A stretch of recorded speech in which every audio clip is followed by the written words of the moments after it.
Yo sahabat sektor 7 dan para manhwa lovers, jumpa lagi dengan Mimin ya guys. Kali ini Mimin akan melanjutkan alur cerita manhwa pewaris terbesar di Kekaisaran season kedua. Semoga kalian semua terhibur ya guys. Sebelum masuk ke ceritanya, Mimin ucapkan terima kasih sudah klik video ini. Dan jangan lupa subscribe, like, komen, serta share videonya ya guys. Tanpa menunggu lama lagi, langsung saja kita masuk ke videonya.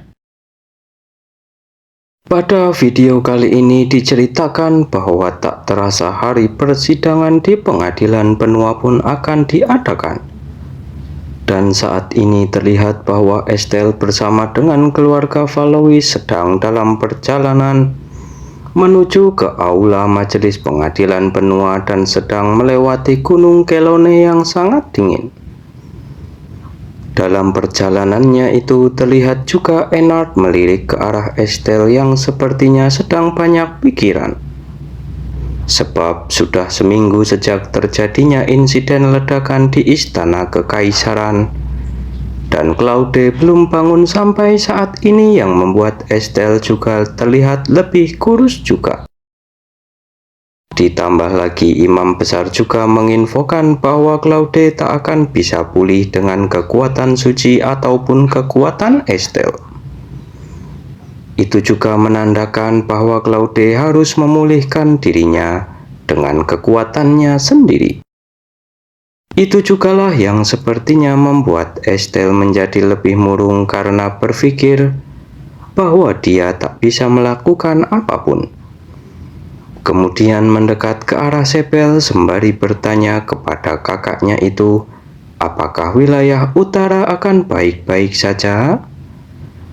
Sepel pun menanggapinya dengan berujar bahwa saat ini para monster masih bisa ditahan oleh para prajurit dan penyihir dari wilayah Grand Duke. Namun jika Claude tak kunjung bangun juga, sekalipun dirinya yang dikirim untuk menjalankan misi itu, dirinya tak akan bisa menghentikan monster-monster yang berdatangan secara terus-menerus itu. Lalu menggoda adiknya dengan menanyakan kenapa tiba-tiba Ennard bertanya seperti itu. Padahal biasanya dia bukanlah orang yang akan mencemaskan tentang hal seperti ini. Dengan sedikit canggung, Ennard pun beralasan bahwa dirinya seperti itu karena mengkhawatirkan Estelle saja. Lalu Sepel pun kembali mengatakan bahwa Claude tak akan kehilangan nyawanya semudah itu. Dan Ennard juga pasti sudah tahu akan hal itu. Kemudian tak terasa mereka pun sudah sampai di tempat tujuan. Di sana terlihat bahwa mereka sedang beramai-ramai duduk di sebuah meja bundar.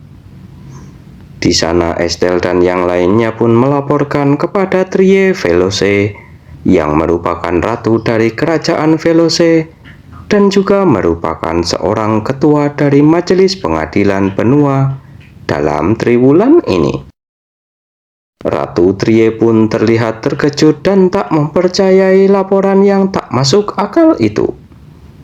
Kemudian Sepel meyakinkan mereka dengan mengatakan bahwa banyak hal yang mencurigakan yang mengarah kepada kemungkinan itu. Ratu Trie pun menghela nafasnya sembari memegangi kepalanya karena merasa pusing dengan hal yang tak masuk akal itu, serta berujar bahwa mendengar putra mahkota ditahan saat Kaisar Asterius meninggal dunia saja sudah membuat dirinya kewalahan saat ini. Kemudian setelah itu Sepel pun meminta izin untuk melakukan dua hal saja, yaitu bisa menggunakan ramuan kebenaran dan menggunakan sihir yang bisa melihat ingatan orang lain. Ratu Trie pun menanggapi dengan mengatakan bahwa sepertinya yang Sepel maksud adalah menggunakan sihir terlarang. Lalu melenguh sembari menjelaskan bahwa larangan itu bisa dicabut jika berhasil disetujui oleh majelis pengadilan benua. Tapi itu juga terjadi 100 tahun yang lalu dan layak dicatat di dalam sejarah. Lalu dalam hatinya berujar bahwa dirinya tak habis pikir hal sebesar dan semerepotkan ini terjadi saat dirinya menjabat sebagai ketua. Kemudian setelah itu melakukan voting yang langsung diumumkan bahwa hasil dari voting itu diketahui bahwa semua majelis yang hadir menyetujui penggunaan sihir terlarang itu. Ratu Trie pun mengangguk menyetujui hasil voting itu dan meminta agar melanjutkan ke proses selanjutnya. Kemudian setelah itu terlihat di tempat sidang akan diadakan terlihat bahwa para penjaga sedang membawa Johan ke tempat sidang itu yang membuat Johan pun tak terima dan marah-marah dengan perlakuan yang diterima olehnya. Sedangkan dari kejauhan terlihat bahwa Ennard sedang memandanginya, sembari dalam hatinya berujar bahwa sejujurnya Johan memang bukanlah orang yang terlalu pintar. Tapi dia tak pernah bertingkah sampai seburuk itu dengan menyingkirkan ayahnya menggunakan tangannya sendiri. Lalu setelah itu prajurit yang membawanya pun memberikan sebuah minuman yang disuapkan ke mulut Johan, yang awalnya ditolak olehnya tapi dengan sedikit paksaan, Johan pun akhirnya mau meminumnya. Setelah itu Leos yang juga berada di sana pun berujar bahwa selama 2 jam ke depan, Johan akan menjawab semua pertanyaan dengan jujur, dan mendekat ke arah Johan untuk mengecek efek obat itu dengan menanyakan siapakah namanya. Johan awalnya mengumpat tak mau menjawab, namun secara tiba-tiba mulutnya pun mengungkapkan namanya adalah Johann Asterius, yang membuat Johan pun kebingungan. Melihat hal itu, Leos pun menjadi yakin jika persiapan mereka sudah selesai, jadi dirinya akan memulai sihirnya sekarang juga. Bersamaan dengan hal itu, Leos pun menggunakan sebuah sihir dan bertanya kepada jiwa yang ada di dalam tubuh Johan, itu sebenarnya jiwa siapa? Johan pun menjawab dengan mengatakan bahwa dirinya merupakan kaisar ke-19 Kekaisaran Asterius, yaitu Menelik Asterius.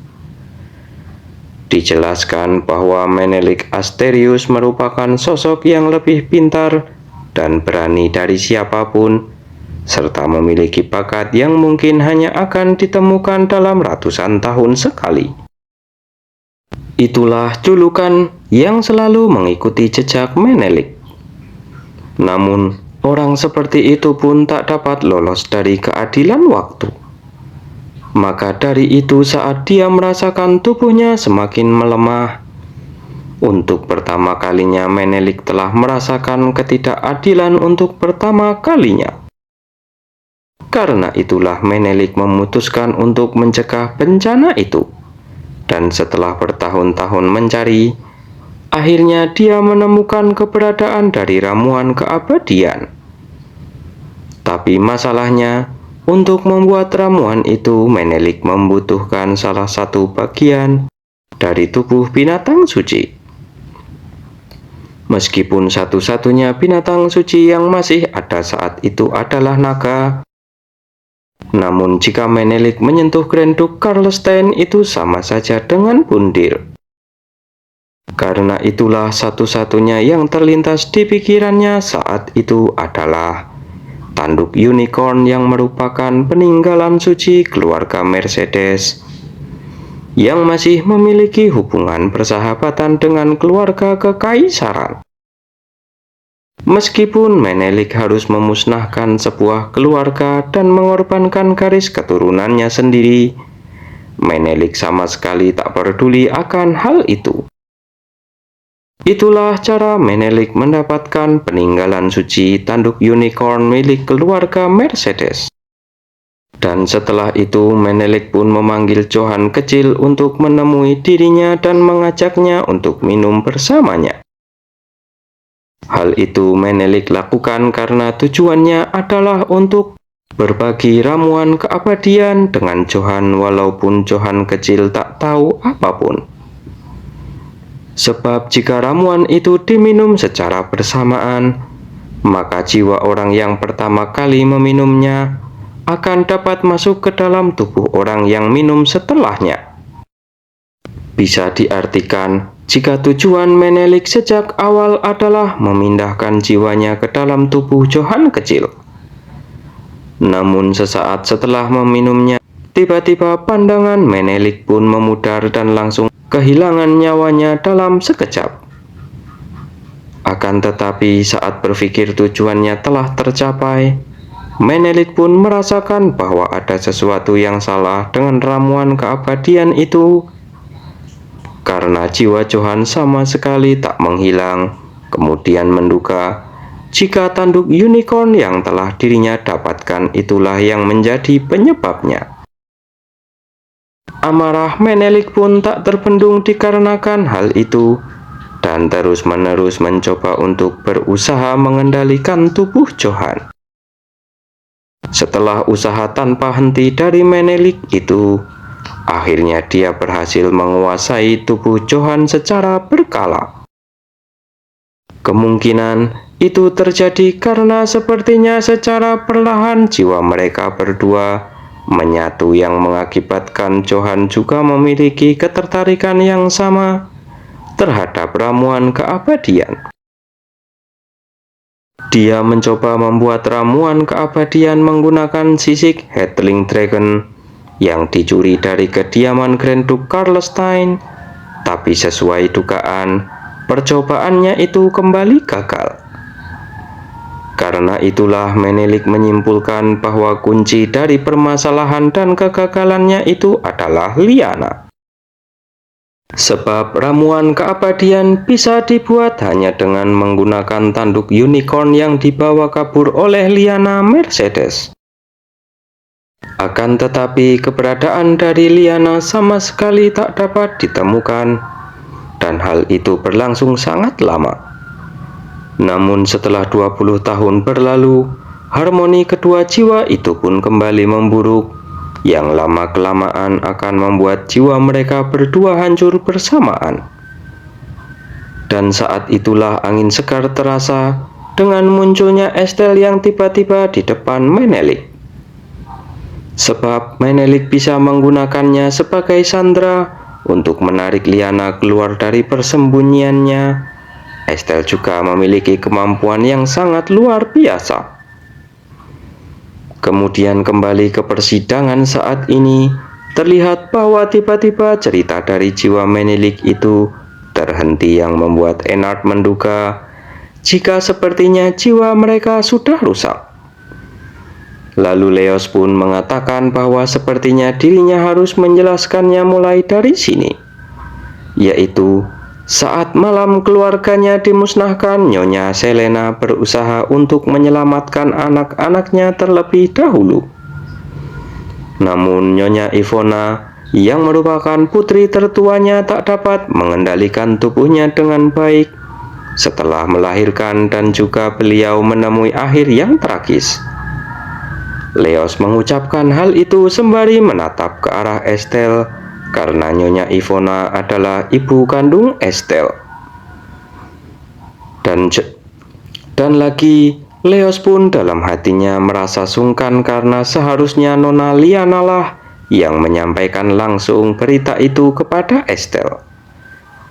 Kemudian melanjutkan ceritanya dengan berkata bahwa setelah itu Nyonya Selena pun diam-diam memberikan sebuah misi kepada Nona Liana.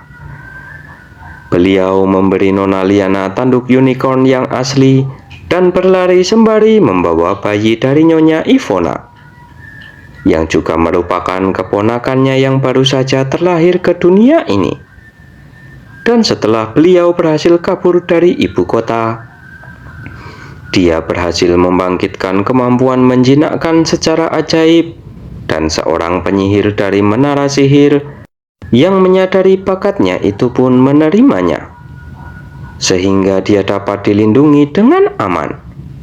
Sontak cerita dari Menelik dan juga Leos itu membuat seluruh majelis yang hadir dalam persidangan itu merasa prihatin atas kejadian yang menimpa keluarga Mercedes itu. Lalu Ratu Trie pun bangun dari duduknya, sembari mengucapkan rasa terima kasihnya kepada Leos atas kesaksiannya. Namun para majelis yang menghadiri sidang itu pun sedikit riuh, karena bertanya-tanya siapakah yang akan bertanggung jawab atas kesalahan itu. Dilema pun terjadi di dalam persidangan karena apapun pilihan mereka saat ini, sangatlah beresiko jika tak menghukum Johann yang bisa dengan mudah dirasuki oleh Menelik. Jadi lebih baik bagi mereka memberikan hukuman yang setimpal agar dia tak berulah lagi dengan hukuman mati. Sedangkan Estelle saat ini terlihat diam terpaku setelah mendengar seluruh rangkaian kesaksian itu yang didekati oleh Sebel yang menanyakan apakah Estelle saat ini baik-baik saja. Estelle pun menanggapinya dengan mengatakan bahwa dirinya tak tahu. Namun yang mengejar bibinya dan memanipulasi gugatan pengasuhan adalah Johann itu sendiri. Lalu bertanya kepada Sebel, apakah bisa dikatakan bahwa semua itu adalah keinginan Johann sendiri? Sebel pun menanggapinya dengan menghela nafasnya saja, dan Estelle pun tersenyum saat melihatnya sembari menjelaskan agar Sebel tak perlu khawatir, karena ini bukanlah rasa simpati kepada Johann. Sebab masalah ini juga merupakan masalah yang sulit. Tak lama setelah itu, Ratu Trie pun didatangi oleh bawahannya yang membisikkan hasil dari persidangan itu.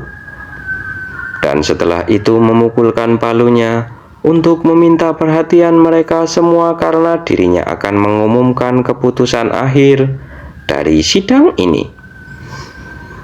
Di mana dari 13 suara yang terkumpul ada 12 suara yang setuju dan 1 suara yang menentang. Berdasarkan hal itu, maka Johann Asterius akan diberikan hukuman mati. Bagaimanakah kelanjutan ceritanya? Kita lanjutkan di video berikutnya ya guys. Terima kasih sudah menonton. Jumpa lagi dan bye-bye.